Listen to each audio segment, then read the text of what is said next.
வணக்கம். இறந்து போன குடும்பங்களின் வங்கி கணக்குகளில் 20 லட்சம் ரூபாயை வழங்கிய விஜய். பாதிக்கப்பட்டவர்களுக்கும் நிவாரணம் அளித்தார் தமிழக வெற்றிக் கழகத்தின் தலைவர் விஜய். தமிழக வெற்றிக் கழகத்தின் கரூர் மாநாட்டின் பொழுது மிகப்பெரிய பெரும் துயர சம்பவம் ஏற்பட்டது.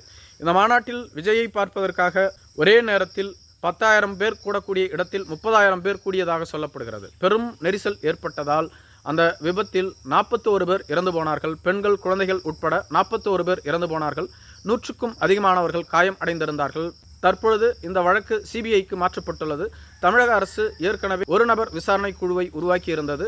ஆனால் சென்னை உயர்நீதிமன்றம் அஸ்ரா கார்க் தலைமையிலான 3 நபர் விசாரணை குழுவை உருவாக்கி இருந்தது. ஆனால் பாதிக்கப்பட்ட தரப்பு நேரடியாக உச்சநீதிமன்றத்தை அணுகியதால் சிபிஐ தரப்புக்கு இந்த வழக்கை மாற்றியுள்ளது. இதற்கு தமிழக வெற்றிக் கழகத்தின் தேர்தல் பிரிவு செயலாளரான ஆதவ் அர்ஜுனாவின் கை இருப்பதாக கூறப்படுகிறது. மேலும் பாஜக வேண்டுமென்றே திமுகவை திசை திருப்ப விஜயை தங்களது கூட்டணிக்கு கொண்டு வருவதற்காக இதுபோன்று சிபிஐ விசாரணைக்கு மாற்றியுள்ளார்கள் என்றும் குற்றம் சுமத்தி வருகிறார்கள். திமுக தரப்பு தொடர்ந்து விஜயை குற்றம் சாட்டி வருகிறார்கள். இந்த உயிரிழப்பிற்கு காரணமே விஜயும் தமிழக வெற்றிக் கழகமும் தான். அவர்களுக்கு அரசியலில் முன் அனுபவம் இல்லை. எந்த இடத்தில் எவ்வளவு பேர் கூடுவார்கள் என்பது கூட தெரியவில்லை. விஜய் தாமதமாக வந்தது என பல்வேறு குற்றச்சாட்டுகளை அவர்கள் முன்வைத்தாலும் தமிழக வெற்றிக் கழகத்தின் தரப்பு காவல்துறை போதுமான பாதுகாப்பை வழங்க தவறிவிட்டது. தமிழக காவல்துறை செயலிழந்து விட்டது. கூட்டம் அதிகமாக இருந்தால் கூட்டத்தை ரத்து செய்திருக்கலாம். எதற்காக விஜயை கட்டாயப்படுத்தி அங்கு கூட்டி வந்தார்கள்? விஜய் தரப்பு எந்தவிதமான தவறும் செய்யவில்லை என அதிமுக, பாஜக, அண்ணாமலை, எடப்பாடி பழனிசாமி போன்றவர்கள் தொடர்ச்சியாக கூறி வருகிறார்கள்.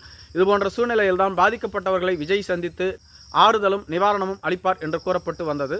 சென்னையில் டிஜிபி அலுவலகத்தில் அருண்ராஜ் அவர்களை சந்திக்க விஜய் அவர்களுக்கு பாதுகாப்பு வழங்க வேண்டும் என மனு அளித்திருந்தார். ஆனால் தமிழக காவல்துறை விஜய்க்கு அனுமதி அளித்ததாக கூறப்பட்டிருந்தது. ஆனால் விஜய் தரப்பு இதுவரையிலும் எங்களுக்கு அனுமதி கடிதம் கிடைக்கவில்லை. நாங்கள் அனுமதி இல்லாமல் சென்றால் மீண்டும் கூட்டம் கூடிவிட்டால் அதற்கும் எங்களைத்தான் குறை கூறுவார்கள். எங்களுக்கு அனுமதி கிடைக்கும் வரையில் நாங்கள் அங்கு செல்ல முடியாது. நாங்கள் அனுமதி கிடைத்த பின்பு அங்கு சென்று அந்த மக்களுக்கு ஆறுதல் அளிக்கின்றோம். அதே சமயத்தில் பாதிக்கப்பட்ட மக்களுக்கு, அதாவது இந்த பெரும் துயர சம்பவத்தில் இறந்து போன குடும்பத்திற்கு தலா 20 லட்சம் ரூபாயும், காயமடைந்த குடும்பங்களுக்கு தலா 2 லட்சம் ரூபாயையும் அவர்களது வங்கிக் கணக்கிலேயே தமிழக வெற்றிக் கழகத்தின் சார்பில் அளிக்கப்பட்டு விட்டதாக கூறப்படுகிறது. மேலும் இந்த மக்களை பனையூருக்கு அழைத்து வந்து சந்திக்கலாமா என்ற ஒரு திட்டமும் விஜயிடம் இருந்து வருவதாக கூறப்படுகிறது. தமிழக வெற்றிக் கழகத்தினுடைய தலைவர் இதற்கு முன்பாக மழை வெள்ளத்தால் பாதிக்கப்பட்ட மக்களை பனையூருக்கு அழைத்து வந்து அவர்களுக்கு விருந்தளித்து அவர்களுக்கு நிவாரணம் வழங்கினார். இதேபோன்று சென்னை பெருநகரத்தில் தூய்மை பணியாளர்கள் போராட்டத்தில் ஈடுபட்ட போது அவர்களையும் வரவழைத்து அவர்களோடு பேச்சுவார்த்தை நடத்தினார். அதேபோன்று கரூர் பெருந்துயர சம்பவத்தில் பாதிக்கப்பட்ட மக்களையும் சென்னைக்கே வரவழைத்து அவர்களுக்கு நிவாரணம் மற்றும் ஆறுதல் அளிக்கலாமா என்ற ஒரு திட்டம் இருந்ததாக சொல்லப்பட்டது. ஆனால் தற்பொழுது நிவாரணத் தொகை வழங்கப்பட்டு விட்டது. மிக விரைவில் நேரடியாக உங்களை சந்திப்பேன் என ட்விட்டர் பக்கத்தில் விஜய் அவர்கள் பதிவிட்டுள்ளார். இதன் மூலம் தமிழக வெற்றிக் கழகத்தின் தலைவர் விஜய் அவர்கள் அந்த மக்களை சந்திப்பது உறுதியாகியுள்ளது. ஆனால் எப்பொழுது என்று தெரியவில்லை.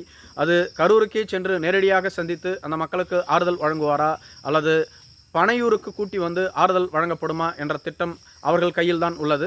மிக விரைவில் இது பற்றிய அறிவிப்பு வெளியாகும் என்றும் கூறப்பட்டு வருகிறது. நன்றி.